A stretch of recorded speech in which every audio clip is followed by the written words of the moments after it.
This is Alan Bush with the Daily Financial Forecast for Tuesday, January 5th.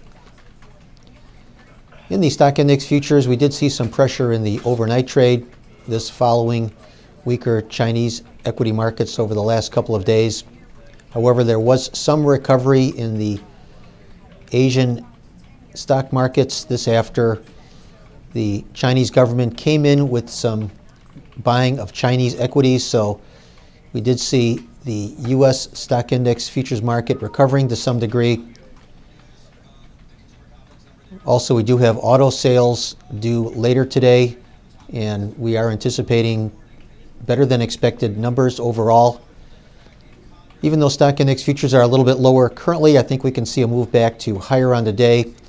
Don't forget that any economic weakness that does become evident in China, I think will be met with ramped up stimulus, and I think that is the case globally, at least for the larger countries. So longer term, still looking for stock index futures to do well in 2016 in spite of the weak performance that we did see yesterday. Now, moving over to the currencies, we are seeing the dollar index trading higher as flight to quality buying continues to come in light of the deteriorating situation between Saudi Arabia and Iran.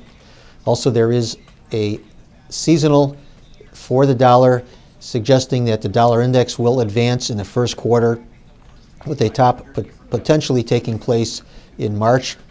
So with that in mind, plus with the prospects of tighter credit from the Fed, we are looking for the dollar index to remain rather firm in the first quarter of this year. Also seeing a little pressure in the British pound after retail sales in the holiday period coming in a bit on the weak side in the UK. Also the euro currency lower. We did have weaker than anticipated inflation numbers yesterday in Germany and now in the overall Eurozone today. However, pressure limited by better than anticipated employment numbers in Germany. Also, we are seeing some highs in the yen yesterday and some strength today, also due to flight to quality buying in light of the increased tensions in the Mideast. Now, moving over to the interest rate futures markets.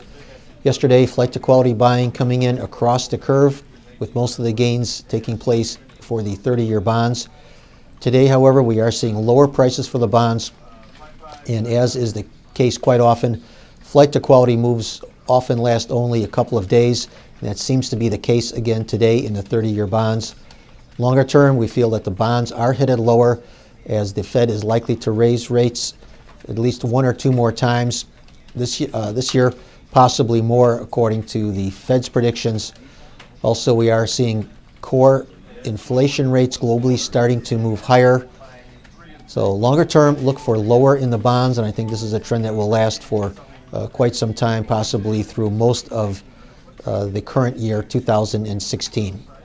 So good trading, everyone. And once again, remember, these are my opinions alone and are not the opinions of ADMIS or Archer Daniels Midland.